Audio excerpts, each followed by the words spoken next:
ঢাকা বিশ্ববিদ্যালয় আমাদের প্রিয় ক্যাম্পাস। এই বিশ্ববিদ্যালয়ে একসময় আমরা বিচরণ করেছি।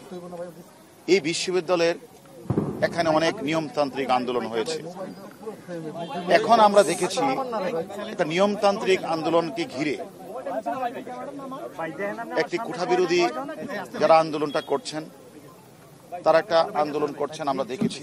কিন্তু এই আন্দোলনকে ঘিরে এখন আমরা দেখতে পেয়েছি একটি অশুভ চক্র, একটি গ্রুপ যা এই আন্দোলনটাকে ভিন্ন দিকে প্রবাহিত করার জন্য তারা বিভিন্ন ধরনের ষড়যন্ত্র করছে। শুধু ষড়যন্ত্রই না, তারা বিভিন্ন জায়গাগুলিতে তারা গাড়িতে আগুন লাগাচ্ছে, ট্রেনের স্লিপার তোরা তুলে ফেলছে, তারা বিভিন্ন জায়গাগুলিতে অগ্নিসংযোগ করছে। ধারাবাহিকতা আপনারা জানেন, গতকাল আমরা বিএনপির একটা অফিসে আমরা অভিযান পরিচালনা করেছি। সেখান থেকে আমরা অনেক তাজা ককটেল, প্রায় অনেক 500 লাঠিসোঁটা এবং আগ্নেয়াস্ত্র সহ অনেক কিছু আমরা উদ্ধার করেছি। এবং অনেকের কাছে আমাদের তথ্য আছে যে অনেকে তারা তাদেরকে খাবার সাপ্লাই দিচ্ছে, খিচুড়ি সাপ্লাই দিচ্ছে, পানি সাপ্লাই দিচ্ছে।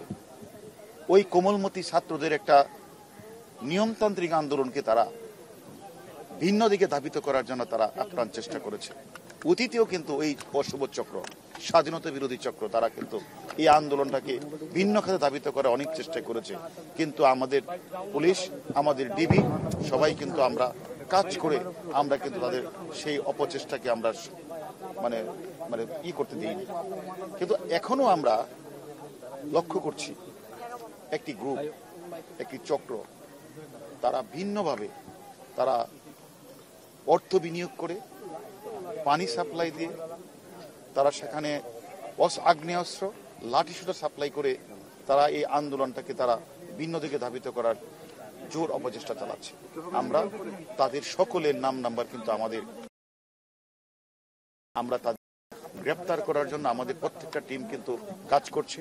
এবং গতকালও আমরা 6-7 জনকে ছাত্রদলের সভাপতি সহ প্রাক্তন সভাপতি সহ 6-7 জনকে আমরা গ্রেপ্তার করেছি। তারাও অনেক নাম নাম্বার বলেছে। অনেক নাম নাম্বারের প্রেক্ষিতে একটি মামলা রুজু হয়েছে এবং অনেকেরই নাম নাম্বার আমরা পেয়েছি, সেগুলি আমরা তদন্ত করছি। আমরা মনে করি আমরা এই প্রিয় ক্যাম্পাস, এই ঢাকা বিশ্ববিদ্যালয়ে কেউ অরাজকতা করে, হলের প্রবেশকে জিম্মি করে, হলের মধ্যে ভাঙচুর করে, তারা যদি মনে করে তারা আন্দোলনকে তারা সাকসেস করতে চায়, তাহলে তারা বুকার স্বর্গে